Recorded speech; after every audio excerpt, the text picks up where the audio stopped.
Well, hello and welcome to the latest in our series of Choice Words videos, where we get to talk to key decision makers in the world of fund research and fund selection, find out what makes them and their companies tick. I'm Julian Marr, I'm Editorial Director of Wealthwise. Today I'm delighted to be talking to Sam Buckingham, investment consultant at Buckingham Research, newly formed Buckingham Research. I'm sure we'll get onto that in a minute. Hello, Sam. Hello. Thanks for having me. Absolute pleasure. As I say, we will get into your freshly formed business very shortly, but let's kick in with my usual first question about what excites you about the current investment outlook and what gives you cause for concern. I usually start off with cause for concern. I usually start off with the negatives. And I would say, probably thinking longer term, the thing that probably causes me most concern is valuations, US equity valuations, more the main thing. And that's really because we've seen this, increasing shift to global portfolios, globally constructed portfolios in the wealth management space. Whereas at a time when US equity valuations are at the extreme, and as we know, the best predictor of long-term returns is starting valuations, and they don't indicate especially attractive returns going forward longer term. So I think that slight dynamic is a bit of a concern longer term, and time will tell on that one. On the best side of things, and what sort of I'm more motivated by, there's not a lot of things that are massively attractive from an investment perspective at the moment, but what I'd say is actually fixed income as an asset class, thinking longer term, almost the opposite of the US equity valuation story. Much higher starting yields at the moment imply much stronger forward returns going forward in fixed income. So I think that's a very useful tool now for multi-asset investors to be able to really draw on the role that fixed income can really play in portfolios. Oh, that's handy. Good insight. Thank you for that. Focusing from the macro to the micro, what do you look for in a particular individual investment, and what do you see as red flag? Yeah, so what I look for, the word I always think of that springs to mind is consistency. When I come to selecting an investment, and that's throughout the whole, selection process. So, when I start off with quant screens, for example, what I'm looking for is absolute consistency in the return profile, not just a snapshot quant screen, but drilling down further into rolling return and metrics. And then that obviously feeds through into the qualitative aspect when you have fund manager meetings and understanding the philosophy behind the process. I want that consistently feeding through into the process, which should then consistently feed through into the holdings. Sure. And then performance and so on. So I think consistency is key. Red flags, there are probably quite a few red flags when it comes to thinking about investments and assessing them. If I think of one which sort of probably flashes the darkest is the reddest of the red flags. Yeah, if that's a phrase, is actually, investment managers and fund managers, they're always going to struggle in certain periods, and they're going to inevitably have periods of underperformance. Mm-hmm. In those periods, relative to where you would expect, what you really want is full transparency to understand what's been driving that underperformance and what plans they have in place going forward. And certainly a red flag for me is when there isn't that transparency around those areas. Because it either says to me they're not sure themselves, or they're potentially hiding something. So I think that's probably the main one. Thank you. AI in the context of professional investors, is that an opportunity? Is it a threat, or probably more likely is it both, and why?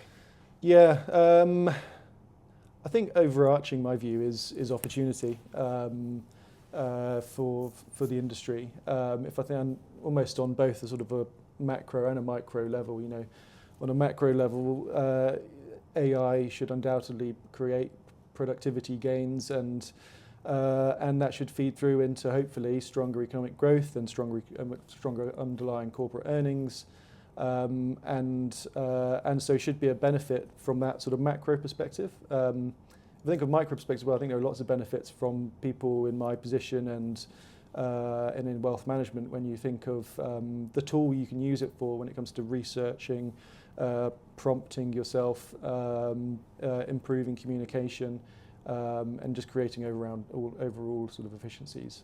So I sit much more in the opportunity camp. Very upbeat, thank you. More personally then, what led you into investment? What was your path, including into why you would set up for yourself? And well, let's do that, and then we can maybe get into the alternative view question, what you'd be doing otherwise. But one thing at a time. Yeah. So I mean, the way I got into it was reasonably boring. But I went That's to. it. We love that. We live for that, don't we? That's what we all tune in for. We can fast forward this bit. But I went to uni and did accountancy and finance because I wasn't sure what to do, and I thought numbers is my relative strength, so I'll go down that route. And it didn't massively excite me, but there are some modules within the degree which had investment-focused modules, which opened my eyes to that, and that was really the catalyst to then took part in student-led investor clubs where you sort of researching small cap equities and actually investing in them, and that sort of then snowballed really from there to then really getting very passionate about the industry and wanting to get into it, and that led to internships and then job after that. So that's been my process really. And then, as I say at the beginning, your new business is pretty new. What led you to set up and go and strike out on your own? Yeah, I mean it's I'll try and be quick, but and polite, and no being rude about your bosses. Which no, is of course, no. I've been lucky enough to work with some good bosses, okay. so that's fine. So tick that off. It was really, I've been involved in managing managed portfolio services throughout my whole time, really, and I guess it came from the fact that I felt there could be real value to add by supporting advisors, i.e. the buyers of MPS solutions, with really helping them assess and analyse the different MPS providers that are out there, because as we know there's been a huge proliferation and are very hard to assess at the moment. Yes. They're typically opaque, not particularly transparent with the data. They're all built very sort of uniquely constructed, slightly different ways, and so really being able to drill down and get under the bonnet is something which is very hard to do, and so that's where I felt like I could develop a service to help with that. I feel like I could add a lot of value. So that's the main reason, really. Thank you for that. I was wondering, I was normally asking, what would you be doing if you hadn't taken the path into investment, but you went in so early, maybe there is no alternative path. Yeah, I dread to think what the alternative path would have been. It most likely would have been accountancy, to be fair, which I could be careful to say because my girlfriend's an accountant. Yeah, but I can say it, and I think you got the right path there. If you're prepared to admit to it, what's the biggest mistake investment mistake you made? You had that, and did you learn anything from it? Yeah, so I think there hasn't been in too many horror shows, thankfully. But in terms of professionally investment mistake, the one that always springs to mind is a UK sort of smaller company, small mid-cap fund, which put forward and we allocated into portfolios. It was at a very good sort of long-term track record. But it was very concentrated in its portfolio construction nature. And the performance started dropping off, and as a result of that, we started seeing the shape of it slightly change. They obviously held quite large amounts of the underlying companies, and so we saw this sort of liquidity style issue. And so I think that really taught me a couple of things. One thing now, I tend to when I'm looking at smaller company funds, I much prefer much more diversified exposure when it comes to holding size, because as we know in small cap world and mid cap world, you can see huge volatility at the underlying stock level. And then the other side of it is also just making sure I'm feeling comfortable that the fund manager has a pretty cautious approach when it comes to capacity management and liquidity management. Yes, absolutely. Thank you for that. I was just thinking ahead because actually it's a sort of a linked question, really, but what do you think are the most important and indeed the most overrated qualities for being a successful investor? Most important, I always think, is sort of a broader term, just being very inquisitiveness, if that is a word, and just asking the extra questions and delving deeper. And so, we live in a world of headlines where it's easy to sort of follow what's going on, but it's really asking questions, okay, why did that happen? And then also, then what happens next? And I think just that mindset of wanting to drill a bit further into things really makes you stand out. If I think of most overrated, I guess I've got to be careful what to say, but I would say, as it's phrased, the most overrated. I would say, potentially controversially, the number of years experience. Not this. I'm not denying it's very important, but in terms of overrated, I think that might possibly be. I think it's often seen as sort of a linear relationship of just number of years experience. It sort of equates to how your quality of being of an investment professional, and I think there are a lot of other attributes that feed into it. Not to mention being that inquisitive sort of nature and really utilising those years of experience in a productive way. Controversial. That's, well, maybe, or maybe not. I can see what you're saying there. Yes, so it's right there, but these are the views expressed in these videos are not mine. If you want Sam.Buckingham, no.